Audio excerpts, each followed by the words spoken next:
This is paid for by SRMG Services. What is it? The AI age, the artificial intelligence. Mm-hmm. You know, so from a legislative standpoint, we know that these things are happening. Not saying they're not. Not saying that they're not. They're here.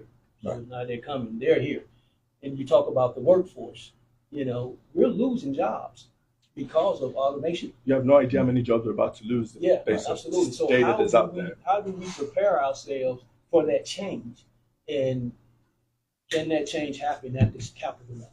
Yeah. So I humbly somewhat disagree because advanced technology has always been with us, Okay. right? But America has revolutionized in a manner to make sure that when technology came in, it did not extinguish an industry. For example, the Wright brothers learning how to create aviation, right? It didn't do away with vehicle transportation or trains or any other form of transportation. It just added to it, right? And so when you think about science and technology and engineering and math, we're going to continue to grow into more industries, right? And so AI is not necessarily new. I mean, in the military, we had AI. GPS was not new. It was new to citizens, but we had GPS in the military in 1980, right? And so I just think that how technology will continue to move our society in a manner, I don't think it's going to extinguish or dissolve any other industry.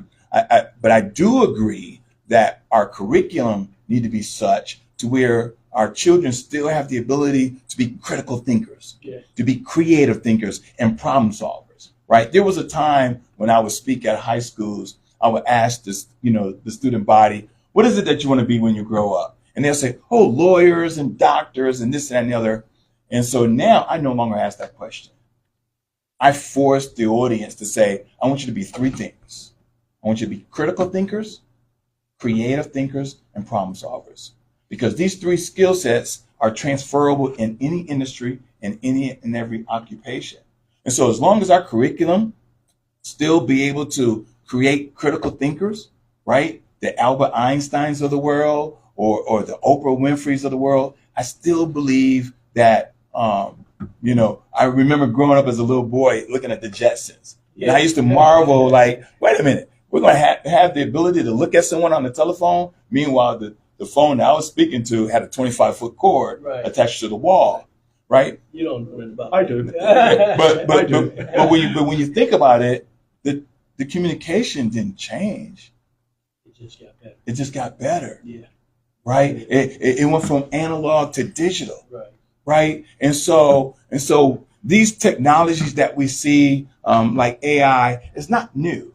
Right. I just remember when my uncle was working at IBM in the 70s, and he was talking to me about laser and computers and things. So we're just coming into the age, right, to where automobiles can drive themselves by the push of a button.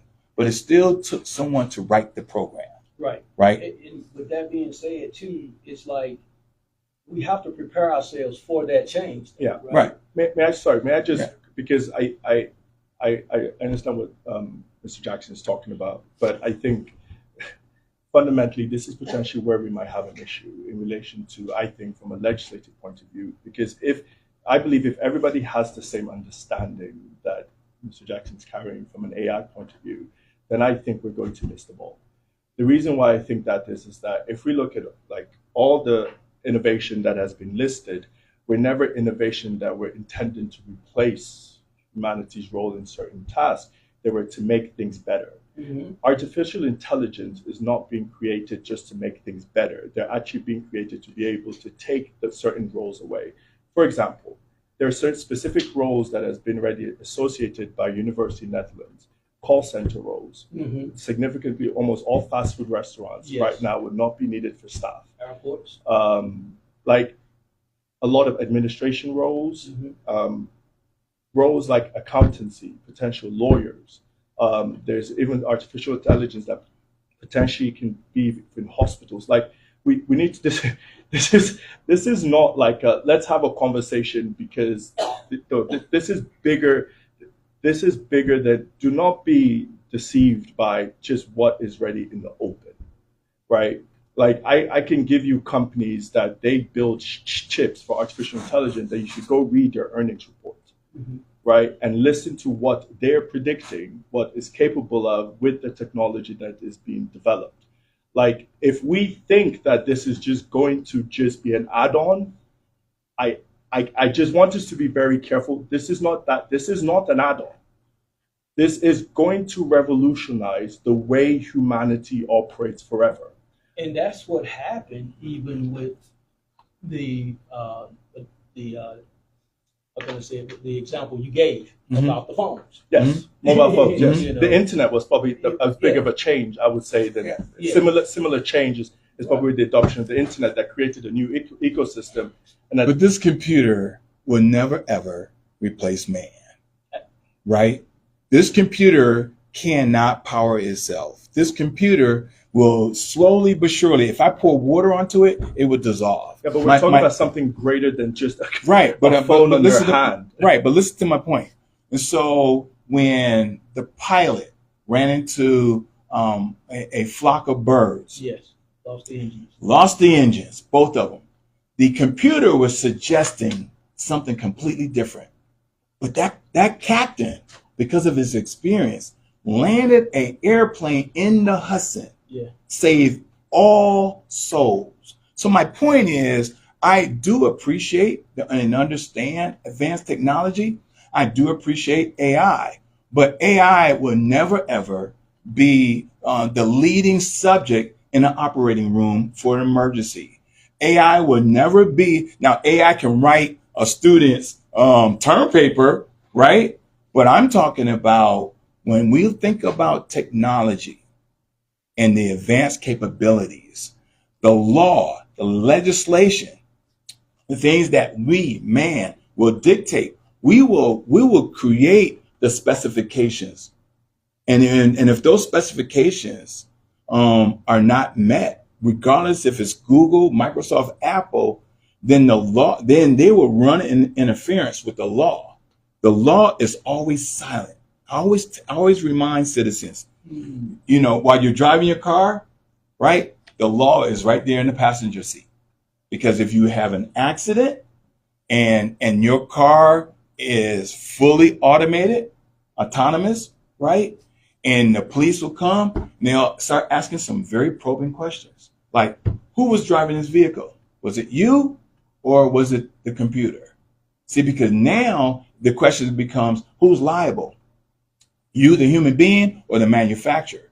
And so there's a case right now that's dealing with Tesla, because Tesla, you know, says this car is capable of avoiding crashes. But what they did not consider for weather, inclement, a change of environment, what happens if the computer is not talking to other nodes that it needs.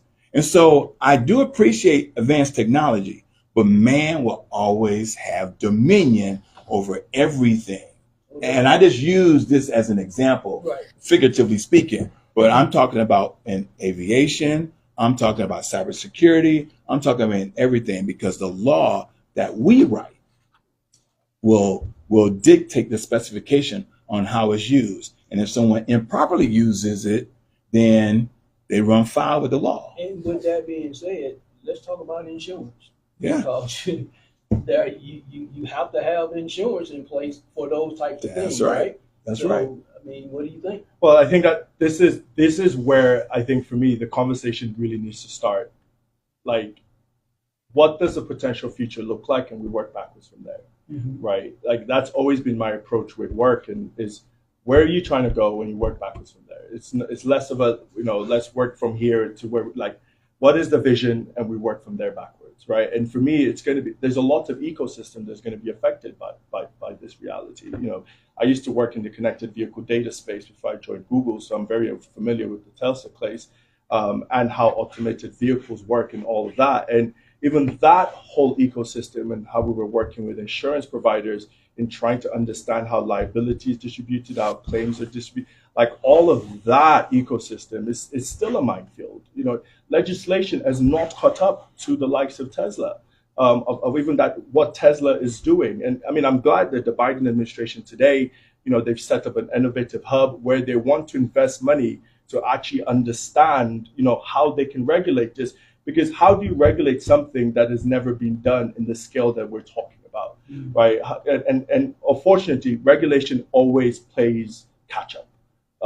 It always does. It always has. It's almost like a reactive. It always does, because you know they didn't see this coming as quickly as it did, and all of a sudden in a year, you know, and irrelevant to what was in place, nothing is even compared to what's in place right now and what's coming.